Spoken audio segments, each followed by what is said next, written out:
Meu nome é Deisinângela, né? Eu estou estagiando aqui no Museu de Artes Visuais e recentemente você apareceu por aqui, né? A gente começou um diálogo, né? E acabou que eu comecei a falar do meu aluno, né? Do meu ex-aluno. Eu tive um aluno bem curioso, né? Chamado de Goró. Na verdade, um apelido carinhoso que os alunos colocaram nele, porque ele, além de ser dito o tal aluno problema, né? Que alguns diretores e professores insistem em colocar esse aluno como sendo o problema da escola, né? E ele acabou meio que internalizando que ele de fato era um problema. Então ele sempre ia para a escola causar os problemas, já que ele era visto como problema.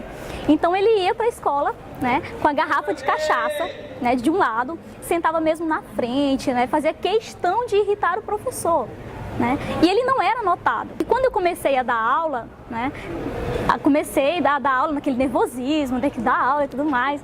E aí a diretora já veio com uma série de problemas. A escola não funciona por causa disso, tem alunos que são oriundos de periferia, são perigosos, então faça só os seus trabalhos, chegue, dê aula mesmo, né? Faça só o básico, mais ou menos assim. Né? A gente recebe a cartilha quando chega para dar aula. E aí o Goró, eu vi no Goró, na verdade, uma coisa bem semelhante ao meu passado, porque eu também vim de origem popular, né? E eu também era meio que vista como um aluno problema, né? Porque eu também estudei em escola pública, escola comunitária. Eu acho que o auge que eu cheguei foi a Universidade Federal, para mim foi o top dos top, né? E é muito interessante porque quando a gente está nesse lado, a gente não consegue ver que a gente pode estar do outro lado, que a gente pode chegar numa universidade, que a gente pode chegar a se formar, porque a gente não vê isso na escola. De onde a gente vem, a gente não tem referência, né? São poucos os alunos que conhecem alguém que passou na universidade. Eu fui, tipo, a lição de moral no bairro que eu morava, né, que chama Vila dos Nobres, né, porque eu consegui passar na Universidade Federal na época, que era tradicionalzão, pesado, né, que era uma realidade distante pra gente, né, e eu consegui. Então, a rua inteira sabia, olha aquela menina ali, ela vai ser doutora. Ah, ela vai ser doutora, sabe? Todo mundo apontava. Então, um certo dia, né, dentre outros os dias que ele sempre procurava me irritar mesmo, né, botava o pé em cima da minha mesa, né, ele fazia de tudo para me irritar. Então, um daqueles dias que eu amanheci indignada, né, eu saí da universidade, né, com diversos problemas na cabeça.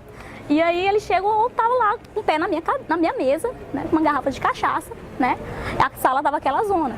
E eu, ao olhar aquilo ali, eu não aguentei, né, eu olhei pra ele e falei pra ele me dar uma dose daquela cachaça mesmo, entendeu? E aí ele veio falar pra mim, não, a senhora não pode tomar, a senhora é professora, imagina uma professora tomando cachaça, né? Ele falou, a senhora não pode tomar, não sei o que, a senhora é professora.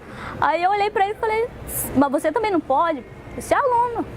Se é pra cair todo mundo junto. Eu tomei mesmo a cachaça, entendeu? E ele ficou ali, nesse momento a sala toda parou, ficou me olhando.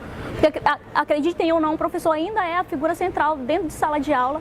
E os alunos olhem esse professor, de certa forma, como referência, né? Apesar dos professores estarem desanimados e acharem que não é assim, mas sim, os alunos veem ainda o professor como referência. E o professor ainda não tem mais isso na cabeça, né? Mas para muitos alunos ele ainda é o espelho. Então quando eu fiz esse ato, né, todo mundo parou e ficou me olhando, tipo, como se fosse uma coisa mesmo absurda, um professor fazer isso, né? E aí o que o Goró fez? No outro dia, ele já não teve a mesma atitude, né? Ele já começou a sentar de modo mais, né, de um jeito mais cômodo, né? E meio que perturbou menos, mas continuou ali. Né? E então, quando chegava no final da aula, né, eu ficava ajeitando minhas coisas, né, para ir embora e os alunos iam embora. E ele ficava conversando comigo. Aí foi falado, né, os problemas dele, os meus, inclusive, que eu joguei isso em sala de aula, né? Quando ele, professora, a senhora pensa que a senhora é o quê e tal, me desafiando, falei pra ele, né? Eu falei, rapaz, é o seguinte, eu vim foi da periferia, né? Eu vim do mesmo lugar que você veio, né? Eu passei fome nas ruas, eu passei fome na universidade para poder estar aqui, né? Não pense que o senhor é dotado de conhecimento porque veio de lá da periferia, que não tá nem pra nada. Eu também vim de lá. Então, se dizem que você é um lixo, você internaliza isso, para eles você vai continuar sendo isso. Enquanto você não quebrar essa barreira, né, para mostrar que não sou um lixo, né, que eu sou um ser social e tenho minha função social, as pessoas vão continuar pisando, a sociedade vai continuar massacrando.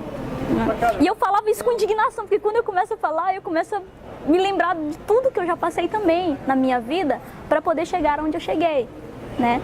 E eu acho que também ele meio que me via ali, então a gente começou a criar uma afinidade. Ele sentiu que alguém estava vendo ele, que ele não era mais um ser invisível dentro da escola, porque os poucos que conseguiam enxergá-lo, enxergavam como um problema, e eu enxerguei como uma solução, porque eu também fui enxergada como um problema, então eu me vi nele, né? É visto como o maioral da sala. Então quando ele inicia esses diálogos, os outros também entram no diálogo.